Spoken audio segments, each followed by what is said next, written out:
রঘুবীর, আমার মনটা বড় অশান্ত হয়ে রয়েছে। কেন আমার জপে মন বসছে না রঘুবীর? কেন এত অস্থির লাগছে? আমার মন তুমি শান্ত করো রঘুবীর, শান্ত করো।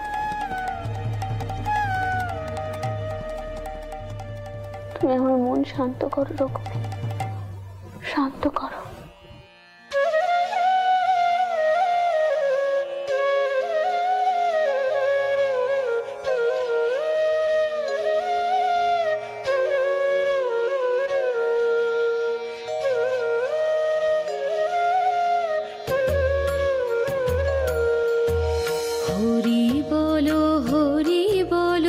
জপ হরি নাম, হরি বলো হরি বলো, জপ হরি নাম। নুমি নুমি হে ঘন শ্যাম, নব দুর্বাদল শ্যাম, নব দুর্বাদল শ্যাম।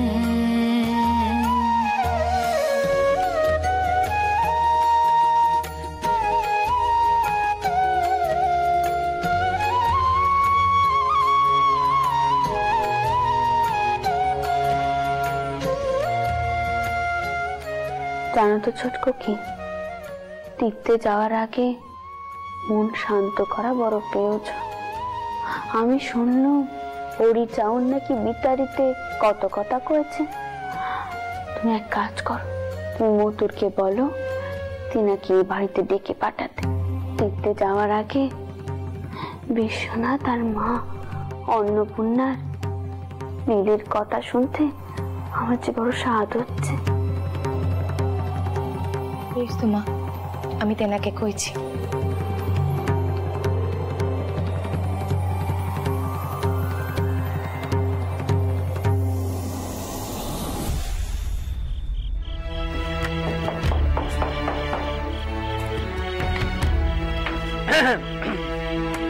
কাজ কদ্দূর গো মিস্ত্রি? আগে কথা কাজ চলতেছে, কিন্তু মিস্ত্রি নৌকো তো ভাঙা, এ নিয়ে কি করবো বলো তো? কাশি পর্যন্ত যাবে এই নৌকো? গোপাল, ভালো করে দেখে রাখো, এই রকম নৌকোগুলো তো এই খড় বিছুলি মালপত্র সব যাবে, বুঝলে? তো এই নৌকোয় পথে যদি কোনো বিপদ আপদ ঘটে? আগে কথা ভরসা রাখেন। ভরসা তো রাখছি মিস্ত্রি, কিন্তু তোমাদেরও তো বুঝতে হবে রানীমার তীর্থযাত্রার মধ্যে এটা সব থেকে বড় যাত্রা, বুঝলে? 25খানা নৌকো যাচ্ছে, সবই তো জানো কত বড় আয়োজন। সেই যাত্রায় কিন্তু ত্রুটি বিচ্যুতি থাকলে চলবে না, বুঝলে? নিশ্চিন্তে থাকে, কিচ্ছুটি হবে না। মেশো, আপনি বরং ফিরে যান, আমি আর দাঁড়িকা এখানেই আছি। সব কটা নৌকো যদি মজবুত না হয় অত দূরের পথ যেতে পারবে না। তাহলে ভূপাল সব কটা নৌকোয় দেখো কিন্তু, হ্যাঁ? ওই চারিদিকে আরো নৌকো বজ্রা তৈরি হচ্ছে তো। হ্যাঁ, আমি তাহলে আসি দাঁড়িকা। হ্যাঁ, আসি ভূপাল।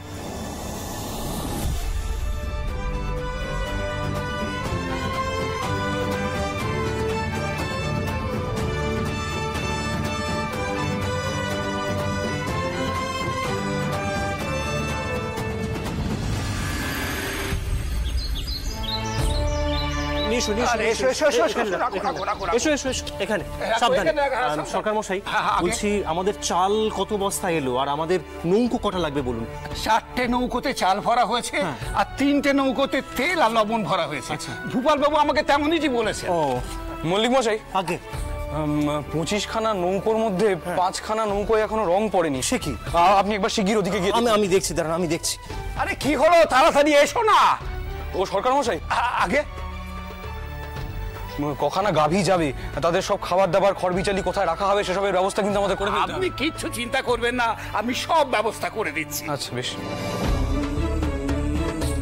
হ্যাঁ বলুন মশাই। 2টো নৌকায় ডাল আর মশলা সব ভরে দেওয়া হয়েছে। আচ্ছা, আর মাঝিদের খাওয়া দাওয়ার ব্যবস্থা যেন একটু সময় মতো হয়ে যায় সেটা একটু দেখে নেবেন মশাই। হ্যাঁ নিশ্চয়ই।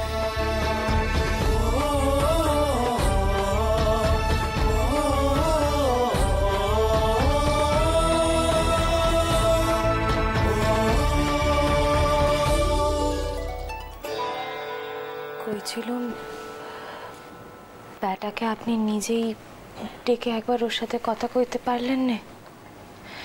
এতে এমন কি দোষ হতো? কোনো কালেই তো তুমি আমার দিকটা ভেবে দেখলে না। চিরটা কাল আমারই দোষ দেখে এলে বেড়াতের বিষয়। আচ্ছা, তা আমি কখন কইলুম? আপনি না হয় ভূপালকে ডেকে বকাই দিতেন, ওকে দমক দিতেন, তাতে ওর মন এতটা ভেঙে যেত না। আপনি জানেন ও কি ভাবছে? ও ভাবছে আপনি ওর জন্য গর্ববোধ করেননি। এতে তো ওর মন খানা আরো ভেঙে যাচ্ছে। আর আমার মনে কথা তো বাবার প্রয়োজন নেই, তাই না?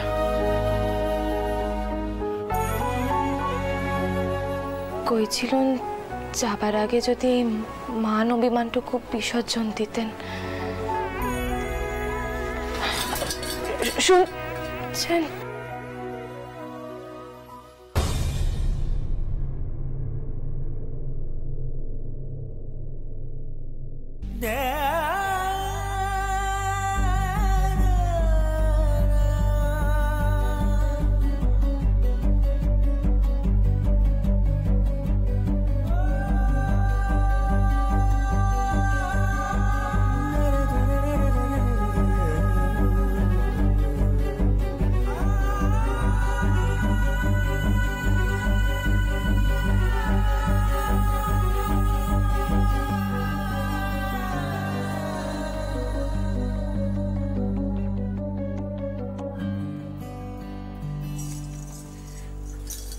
তা তুমি কি ঠিক করলে পদ্ম? তুমি কি মায়ের সঙ্গে যাচ্ছ নাকি যাচ্ছ না? দেখুন, সকলে মিলে একসঙ্গে গিয়ে তো লাভ নেই। ছোটকু কি বা আমাকে কাউকে তো একটা বাড়িতে থাকতে হবে। আমি নয় পরে সময় করে যাবো কোনোখানে। বড় দিদি। আরে ছোট শালি, এসো এসো এসো, ভেতরে এসো, ভেতরে এসো। আরে তো কি ব্যাপার বলো তো ছোট শালি? তোমার মুখটা এরকম আষাঢ়ের মেঘের মতো থমথমে দেখাচ্ছে কেন? ওই আমাদের মথুরা মোহনকে আবার কিছু বলেছে নাকি? না বড় জামাই দাদা, তিনি যদি কিছু কইতেন তাহলে তো সমস্যাই মিটে যেত। আপনি তো জানেন তেনার রাগ হলে একেবারে ঘুম মেরে যান। তবু চেঁচামেচি করলে বুঝতাম রাগ বেশিক্ষণ থাকবে না। তিনি ভূপালের বিষয়েও কিছু কইছেন না।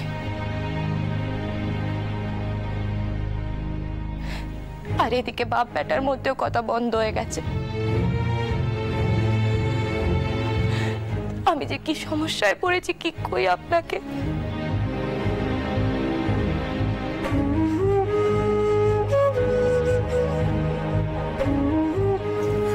দেখ চটকুকি, তুই কিন্তু মিছে মিছে এইসব নিয়ে ভাবছিস।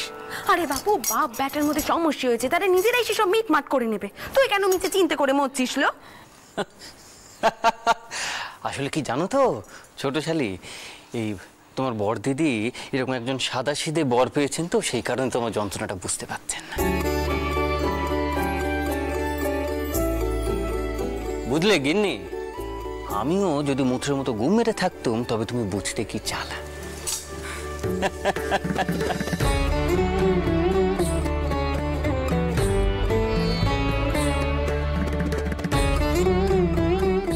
আসলে কি জানো ছোট শালি, আসলে প্রত্যেকটা মানুষ এরকম প্রতিনিয়ত কাজে কর্মের সঙ্গে এমন ভাবে জড়িয়ে, তারপরে মামলা মোকদ্দমা এইসব তো আছেই। তাই আর আরে তুমি ওসব নিয়ে কিছু ভেবো না। এই যে গঙ্গাবুকে সবাই মিলে একটা যাত্রা হচ্ছে, দেখবি সব তুচ্ছ মনোমালিন্যের মীমাংসা এমনি হয়ে গেছে।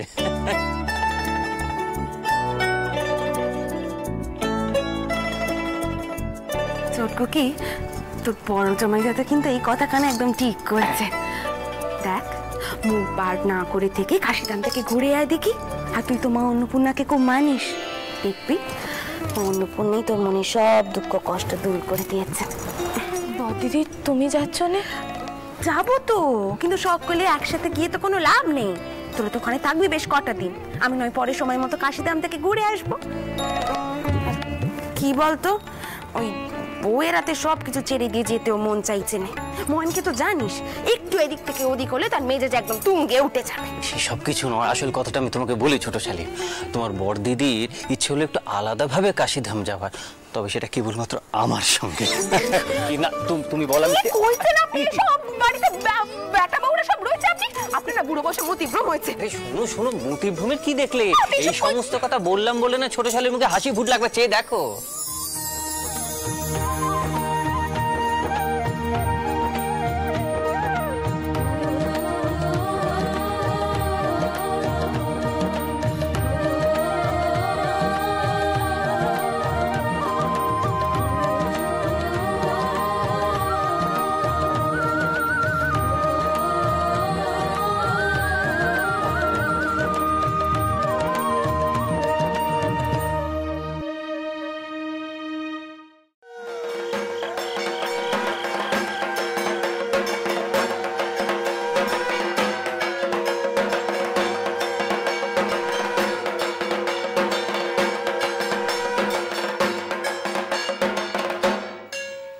জয় বাবা বিশ্বনাথ, জয় বাবা মহেশ্বর, জয় বাবা কাশীশ্বর। প্রণাম রানীমা। রানীমা অনুমতি করলে মাতা অন্নপূর্ণা আর বাবা বিশ্বনাথের লীলার কথা শোনায়। শোনান বাবা। জানেন বাবা, খুব শিগগিরই আমরা বোধহয় কাশীধামে যাব। তার আগে না হয় বাবা বিশ্বনাথ আর মা অন্নপূর্ণা লীলের কথা শুনি। শোনাবো বই কি মা। এই যে বড় মধুর লীলে, শিব অর্থাৎ পুরুষ, পার্বতী অর্থাৎ প্রকৃতি, এই দুয়ে মিলে মহানন্দে সংসার লীলায় মেতে উঠেছিলেন কৈলাস ধামে। এর মধ্যে মহাদেব একদিন বলে উঠলেন, এ জগৎ হলো মায়া, সবাই মায়াময়, এমনকি খাদ্যও তাই। ভোলানাথ শিব জিতেন্দ্রীয়, তিনি ধরেই নিয়েছেন তিনি যেমন ক্ষুধা তৃষ্ণাকে জয় করেছেন, তেমনি তার ভক্তরাও ক্ষুধাকে জয় করেছেন। কথাটা শুনে দেবী পার্বতী রুষ্ট হলেন। তিনিই যে স্বয়ং পরমা প্রকৃতি, তিনিই যে দান করেন খাদ্যশস্য, ভোলানাথের চোখ তিনি ছাড়া আর কে খোলাবেন? অতএব তিনি রাগ করে অদৃশ্য হলেন। তখনই জগৎ সংসারে খাদ্যাভাব সৃষ্টি হল। ভক্তরা কাতরভাবে প্রার্থনা করলেন মহাদেবের কাছে দুমুঠো অন্নের জন্য। ভোলানাথ তো পড়লেন মহাসংকটে। তিনি খোঁজ করতে লাগলেন দেবী পার্বতীর। কিন্তু কোথায় দেবী? কোথায় গেলেন তিনি? তিনি তো সারা ত্রিভুবনে নেই। কোথায় তিনি অদৃশ্য হয়ে গেছেন? বাবা ভোলানাথ যখন হাল ছাড়তে বসেছেন, তখন খবর পেলেন মর্তের কাশী ধামে একখানা মাত্র পাকশালা আছে, যেখানে অন্ন প্রস্তুত হয়। সেখানে অন্নের ভান্ডার উপচে পড়ছে। কৌতূহলী মহাদেব ভিক্ষুক বেশে ভিক্ষার পাত্র হাতে গেলেন সেই পাকশালে দুটি অন্নের আশায়। কিন্তু গিয়ে সেখানে কি দেখলেন জানেন? দেখলেন দেবী পার্বতী মা অন্নপূর্ণা রূপে অন্নদান করছেন মর্তের মানুষকে। মহাদেব হাত পেতে সেই অন্ন গ্রহণ করলেন ভক্তদের জন্য।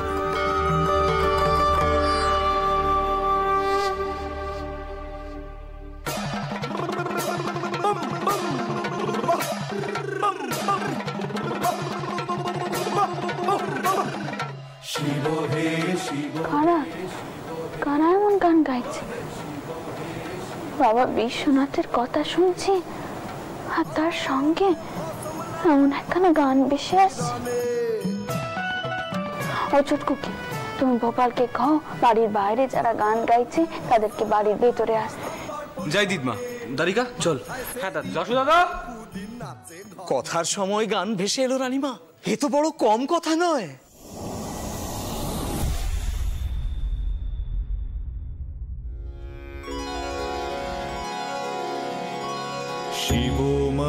महेश्वर शम्भु पीनाकी शशिशेखर वामदेवो विरूपाक्ष कपर्दे नीललोहितः। জয় ভোলানাথ, জয় মা অন্নপূর্ণা। দুটি ভিক্ষা পাই মা?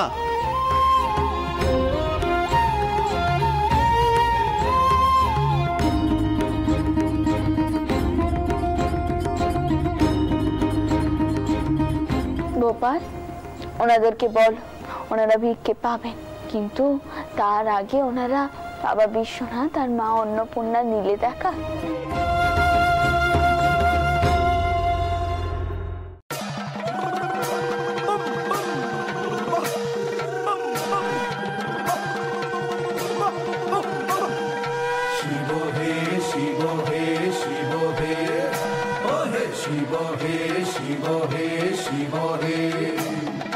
সর্বঙ্গে ভসমলা পাপা খম্বর পৈরানে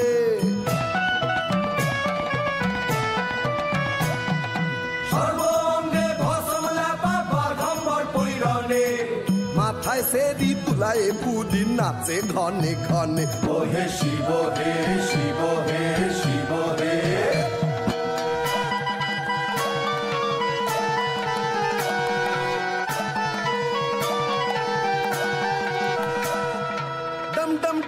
ডমরু বাজাও দক্ষিণ হস্তে ত্রিশূল। এ ডম ডম ডম ডম ডমরু বাজাও দক্ষিণ হস্তে ত্রিশূল। গলায় ফণি ফোসফোস শুনি গাঁজা ভাঙে মুশগুল। ও হে শিব হে শিব হে শিব হে।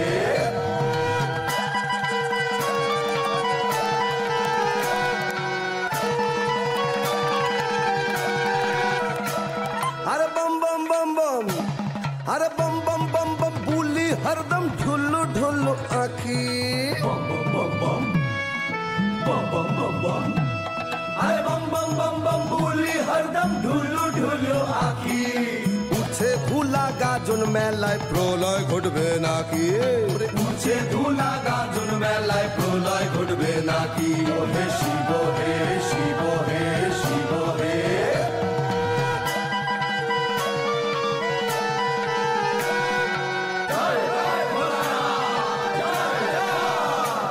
আরে গাজনেরও ভক্তা মোরা গাজনের গান গাই। গাজনের গান গাই আমরা, গাজনের গান গাই। আরে গাজনেরও ভক্তা মোরা গাজনের গান গাই। অন্তিমেতে পাই যেন ওই চরণে ঠাই।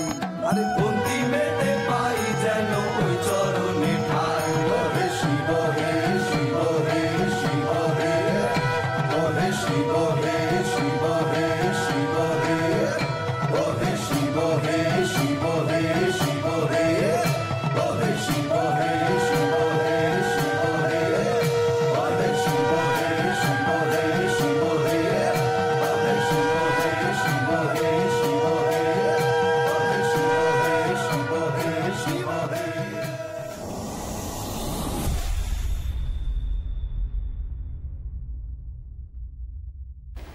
মা,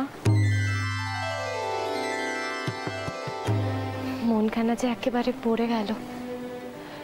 কবে যে তাদের দর্শন করতে যাত্রা করতে পারবো, আর যে তর্স হয়েছে না। দাঁড়া বাপু দাঁড়া, একটু সবুর কর।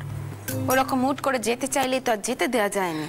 আচ্ছা পদ্ম, আমরা রওনা হওয়ার পর পরই কিন্তু তোমরা চলে এসো, বেশি দেরি করো না কেমন? তাড়াতাড়ি চলে এসো কিন্তু। দিদমা, আমরা একটু ছুতোরপাড়া থেকে ঘুরে আসি, বজরাখানা তৈরি হলো কিনা দেখি। কদিনেরই তো কাজ বাকি ছিল, এখনো কাজ বাকি থাকলে তারা দিতে হবে। চলো দাদা চল। মা, মা সুখবর আছে, আপনার বজরা তৈরি। কি বলছো কি মতো? আজই বহুরূপীরা শিব আর মা অন্নপূর্ণা সেজে এসেছিলেন, আর তারপর তুমি এমন একটা সুখবর দিলে। জয় মা অন্নপূর্ণা। তা মতো এবার তো সকলকে তৈরি হতে হয়, কি কও? কিন্তু মা যেতে গেলে তো একটা দিনক্ষণ তীর করতে হবে। বচ্চাজিটা ওরতে চলে গেলেন। হ্যাঁ ঠিক, এখন তো সব তৈরি মা, আপনি দিনক্ষণ ঠিক করে ফেলুন। হ্যাঁ তা তো করবোই, কিন্তু মতো শোনো, আমাদের আড়ত থেকে ওখানকার মহালে চাল ডাল সব কিছু কিন্তু পাঠিয়ে দিও, কেমন? আমরা যেন নির্বিঘ্নে সেখানে পৌঁছাতে পারি। সকলে সেই প্রার্থনাই কর। আর পদ্ম, বচ্চাজি টাউট ফেরা মাত্রই কিন্তু তুমি তোমার আর রামচন্দ্রের যাওয়ার দিন কন্টিনিউ করে পেলো, কেমন? শেষ পর্যন্তই মা আমায় কাছে টানলে। জয় মা অন্নপূর্ণা, জয় মা অন্নপূর্ণা।